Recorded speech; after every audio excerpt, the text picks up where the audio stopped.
All right, we're going to talk about how to get rid of leakage for the heavy weightlifter. And there are a lot of different things that can contribute to leakage in lifters.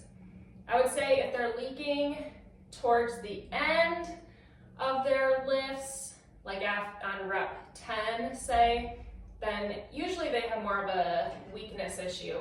If they're leaking randomly or more toward the beginning of their lifts, usually they're more on the tight side. But there's some things in their form that can be going wrong that can greatly increase their risk and incidence of leakage. So I just wanted to go through a few things that I have noticed in my lifters that have contributed to leakage and some little form corrections that you can make with your patients. As far as a deadlift, sometimes pulling the chest up too soon can cause leakage, or the bum, that's what my son calls it, the bum bum. The bum bum coming up too soon can also cause issues with leaking. Really, for patients, it's all trial and error. So do the form correction, see if the leakage goes away. Do another form correction, see if it goes away. If you're going to want to watch what the patient naturally does, make a little tweak and see if their leakage goes away. Sometimes unideal form can be better for leakage than textbook form, so you need to see what works well for that person. Another big contributor to leakage is the core and their bracing patterns. So a lot of these lifters will wear a belt, and we can adjust our cueing with the belt. So my hands right now are going to be the belt. Some people do better with the belt really tight. They actually have less leakage with it tight. So a couple things you want to try: a tight belt and a looser belt. Does that make their leakage better or worse? You want to cue bracing to the belt, or try bracing through the belt, where they're really pushing out into the belt. Watch them closely. We've had a couple recreational lifters that are wearing a belt, but they're not even using the belt. So one of my lifters was actually sucking in her stomach, and I could see a gap in her belt. She wasn't even using it. We changed that where she's bracing to the belt, leakage completely gone. So these little corrections, people can get better in one session from their leakage once you come down to what the issue is. And you're not going to know unless you try it. So for her, just that different brace pattern helped, where I cued her to brace to the belt instead of sucking her stomach in.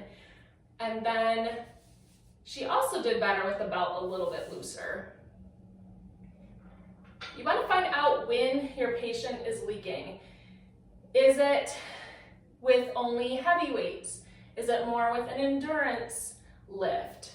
So some basic form things you want to be looking for, say with a squat, be watching closely for that knee valgus, even just a little bit, maybe toward the end real quick, you'll notice that can cause a load transfer issue to their pelvic floor and increase the chance of leaking.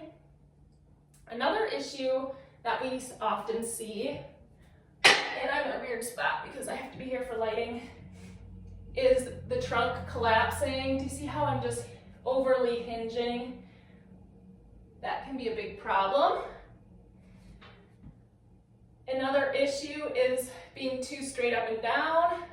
You want to have a little hinge as you're squatting, not just straight up and down, obviously.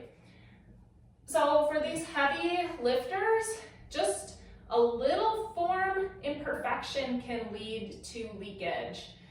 Try to get them to that point where they're leaking in your clinic and then mess around with their form to try to get that leakage to go away. Another issue I see with lifters with a squat, you should maintain some lumbar lordosis with the squat. Watch my pelvis. You're going to see some women tucking their tail at the end of the squat, usually if they have some stiffness in their joints. So just that movement pattern can change what muscles are firing and what can lead to more leakage. So cueing kind of tailbone out. We need to look closely at the trunk and the spine when patients are lifting. We shouldn't have any sort of rounding with lifts. So with more of a Russian deadlift, you should be going straight, the spine should be straight.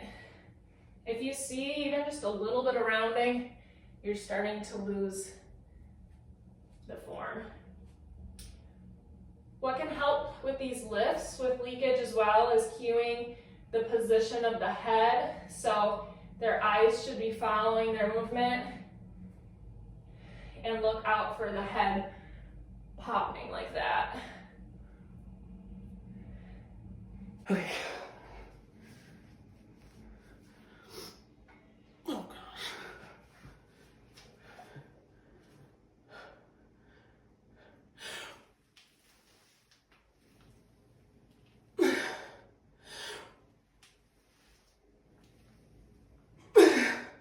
I didn't have problems with the first one.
Message.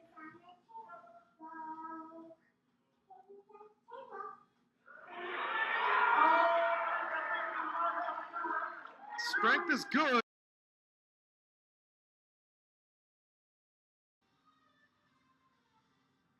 No question on that.